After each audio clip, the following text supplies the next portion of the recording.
Madame, monsieur, bonjour, regardons ensemble les titres de ce dimanche et à la une.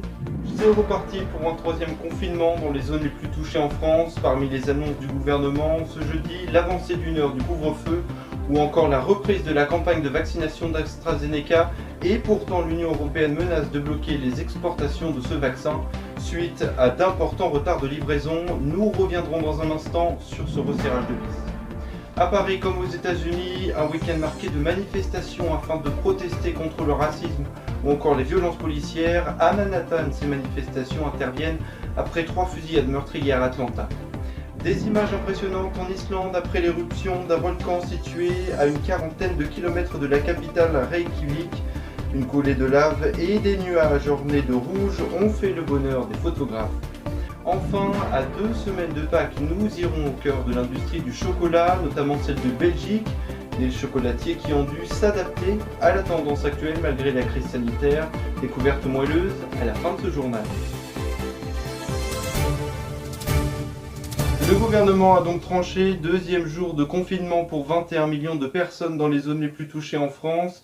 Parmi ces 16 départements concernés, comme vous le voyez sur cette carte, les Hauts-de-France, les Alpes-Maritimes, l'Eure, l'Île-de-France ou encore la Seine-Maritime, pour une durée d'un mois, un renforcement du dispositif et la reprise de la campagne de vaccination d'AstraZeneca qui avait été suspendue et pourtant l'Union européenne menace de bloquer les exportations de ce vaccin suite à un important retard de livraison. On fait le point avec Maïki Suplon. Le Premier ministre Jean Castex a tenu une conférence de presse ce jeudi 18 mars. Il a annoncé un confinement pour au moins 4 semaines dans les 16 départements qui sont l'Île-de-France, les Hauts-de-France, l'Eure, la Seine-Maritime et les Alpes-Maritimes. Depuis samedi, les sorties seront autorisées dans un rayon de 10 km autour du domicile, sans aucune limitation de durée, mais avec une attestation de déplacement. Les écoles resteront, eux, ouverts, tandis que les commerces et les rayons de grande surface fermeront leurs portes dans les 16 départements concernés par le confinement. Le couvre-feu sera décalé, lui, à 19h dans les départements non confinés depuis ce samedi, en raison du changement d'heure qui aura lieu, lui, dans la nuit du 27 au 28 mars. Le vaccin AstraZeneca a été arrêté lundi en raison de quelques cas de thrombose. Jeudi, l'Agence européenne du médicament a parlé jeudi d'un vaccin sûr. Le Premier ministre s'est fait vacciner par le vaccin AstraZeneca pour donner l'exemple à l'hôpital d'instruction des armées Bégin. L'épidémie qui a fait à ce jour 25 737 personnes contaminées et 185 morts. Peut-on réellement parler de confinement s'il est préférable de se ménager en extérieur comme le recommande le gouvernement ? En tout cas en Allemagne, la chancelière Angela Merkel a annoncé ce vendredi qu'elle serait prête à commander le vaccin russe Sputnik V s'il est autorisé par l'Union européenne dans son pays. Sachez que 54 pays l'ont déjà autorisé sur leur territoire, selon l'estime efficace à 91%. Autre titre de l'actualité de ce dimanche, ces manifestations dans plusieurs villes de France. Hier, afin de dénoncer les violences policières et la loi sécurité globale, tout juste votée par le Sénat. Des manifestations dans le cadre des journées internationales contre les violences, des forces de l'ordre et du racisme. Aux États-Unis, ce vendredi à Manhattan, ces manifestations interviennent après une vague de fusillades à Atlanta dans un salon de massage. Revenons un instant sur les enjeux de ces manifestations contre ces violences avec Rodrigue Bedin. En novembre dernier, la proposition de la loi sécurité globale n'a pas bien été reçue par les Français. Depuis un an, les réseaux sociaux ont permis de dénoncer les violences policières et raciales grâce à de nombreuses vidéos qui en témoignent. Ceci a provoqué de nombreuses manifestations et la création de plusieurs mouvements tels que Black Lives Matter. L'article 24 de la proposition de loi sécurité globale vise justement à interdire la diffusion d'images pouvant porter atteinte à l'intégrité physique ou psychique d'un agent de la police municipale ou de la gendarmerie nationale. Ceci ne répond pas à l'attente de la population française qui voit en cette loi l'invisibilité de ces violences commises par ces agents. Les manifestations de ce samedi revendiquent la considération de ces faits et la suppression de la loi sécurité globale. L'article 24 est à l'origine de cette polémique contre ce projet de loi qui vise à améliorer les conditions de travail de la police nationale, de la gendarmerie et du secteur de la sécurité privée grâce à différentes mesures. Cette mobilisation a été rejointe par celle du monde de la culture qui demande notamment la réouverture des structures culturelles dans le respect des mesures sanitaires nécessaires.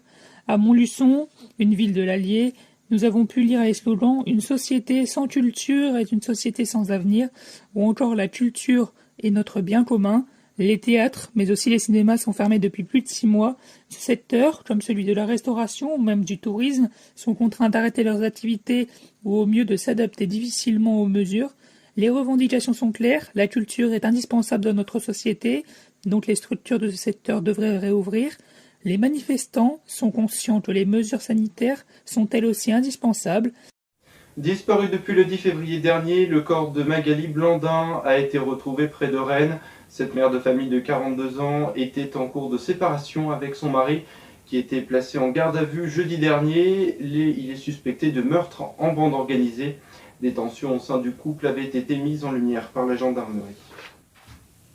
À l'étranger, un traité international de lutte contre les violences faites aux femmes avait été signé en 2011 à Istanbul et pourtant la Turquie a annoncé hier se retirer de ce traité international du Conseil d'Europe après de vives pressions provoquées par les groupes conservateurs et religieux. En Biélorussie, l'opposition espère entamer des négociations avec le lancement d'un vote en ligne suite à des élections jugées frauduleuses en août dernier. Depuis, l'opposition ne faiblit pas, mais les manifestations se sont atténuées. La leader en exil annonce que ce sont plus d'1 million de Biélorusses qui ont voté, alors que le pouvoir en place est instable dans le pays. Partons désormais en Islande où une importante activité sismique s'est produite, une première depuis 800 ans. Un volcan situé à une quarantaine de kilomètres de la capitale, dans une région active, est entré en éruption où les tremblements de terre sont récurrents. Les explications de Noé Zislin. Une éruption effusive a eu lieu ce vendredi 19 en Islande. La lave est parvenue à la surface après un séisme de magnitude 5,7 parvenu le 24 février. L'épicentre de ce dernier se situe en périphérie de Reykjavik, la capitale du pays. La dernière éruption à cet endroit datait de 1240. Malgré la proximité avec l'aéroport international et un petit port, la coulée de lave n'est pas arrivée jusqu'à là. La zone impactée n'était pas du tout habitée et aucune personne n'a été blessée. Le dégagement de dioxyde de soufre a contraint les autorités de demander aux Islandais de rester chez eux en fermant les fenêtres. L'Islande est le pays du volcanisme. Elle se situe sur la dorsale nord-atlantique, c'est-à-dire entre deux plaques tectoniques et sur un point chaud. Cette accumulation de ces deux phénomènes ont permis à cette île, proche du cercle polaire, d'émerger. Les habitants de Reykjavik ont pu voir dans le ciel des lueurs rouges causées par la réflexion de la lumière émise par la lave sur les nuages présents à ce moment-là. D'après des sources officielles islandaises, l'éruption aurait peu de chances de faire des dégâts, son expansion serait très limitée. Toute autre atmosphère à présent, lui est le premier Français à avoir remporté, lors des finales du Lanzarote, le classement général de la Coupe du Monde du ski alpin. Alexis Pinturault remporte donc une victoire 24 ans après Luc Arfan, et ce le jour même de son 30e anniversaire, une victoire à la hauteur de son talent, tout comme ce magnifique globe de cristal en tenue adéquate, chaussé de ses skis, reportage de Guillaume Leric. Une 34e victoire en Coupe du Monde pour Alexis Pinturault.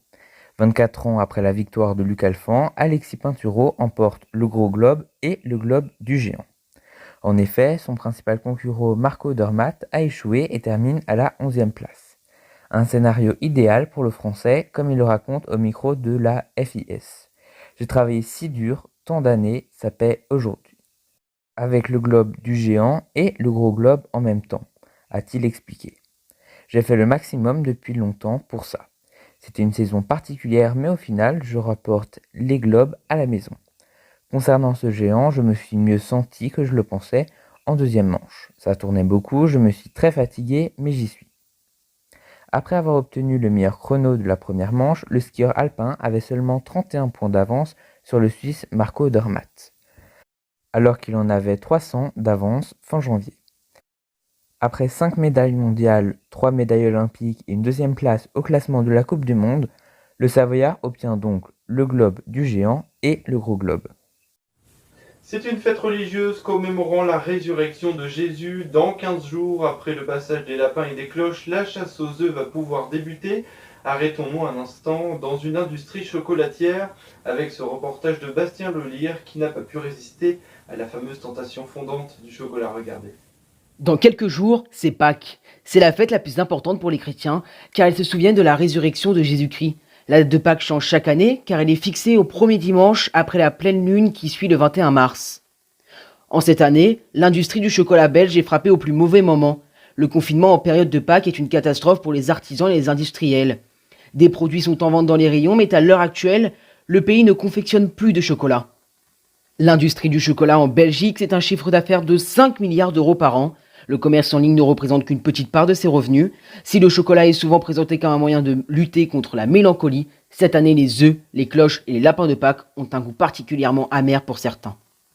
Je cite, « La première chose que nous avons faite, c'est de fermer les usines pour protéger nos équipes. On a ensuite décidé de fermer nos magasins et puis on essaye de trouver des solutions pour vendre nos produits », explique la directrice marketing de la maison Gaillère. De nombreuses enseignes font de la vente en ligne pour limiter les frais, mais toutes n'ont pas fermé. Certaines franchises restent ouvertes. Avec le confinement, ce sont aussi les cadeaux d'entreprise destinés aux employés qui manquent à l'appel. En général, les chocolatiers peuvent toujours compter sur une quinzaine de sociétés à Pâques. Pour changer les esprits, dans une boulangerie de Troyes, les lapins masqués en chocolat font fureur. C'est une manière de remercier, de faire un clin d'œil aux soignants et à toute personne qui porte un masque, explique un pâtissier chocolatier avant un week-end de Pâques inédit en plein confinement face à l'épidémie de coronavirus. Le rituel des enfants avec leur chasse aux œufs habituelle est annulé dans les collectivités via la montée des cas en France. Et de plus, les rassemblements sont déconseillés. Cette année, certaines familles préfèrent s'abstenir de cette fête, au grand désespoir des enfants. Voilà donc un petit air de printemps. Voici donc les prévisions météo de Pierre-Emmanuel Alter qui prévoit cet après-midi un ciel chargé sur une grande partie de l'Hexagone avec des nuages et de la pluie des côtes bretonnes en passant par la Charente-Maritime et du Cher au Bas-Rhin. Des éclaircies sur le nord et sur la moitié sud, de légers cumulus sur le quart sud-est, des rafales de vent attendues sur le golfe du Lion, de 80 à 90 km/h. Les températures seront douces pour l'après-midi, de 5 degrés de minima à Mende, 15 degrés de maxima pour Avignon. Ailleurs, il fera 10 degrés à Courtieux, 11 à La Rosière et Angoulême, et 12 degrés à Montauban. Lundi, le soleil tentera de s'imposer sur la côte d'Azur. À l'arrière, des cumulus persisteront. Mardi, les nuages seront toujours de la partie avec du soleil et un ciel bleu sur la façade atlantique et près des frontières espagnoles. Mercredi, une nouvelle perturbation arrivera par les côtes de la Manche et il fera beau sur quasiment toute la moitié sud. Et c'est la fin de cette édition. Merci infiniment de votre fidélité. J'aurai grand plaisir à vous retrouver samedi prochain pour le grand format. Nous reviendrons sur la ville martyre d'Oradour-sur-Glane durant la Seconde Guerre mondiale. Dans 15 jours, le retour de l'information avec Davian Mahé. Très bel après-midi à tous et à très vite.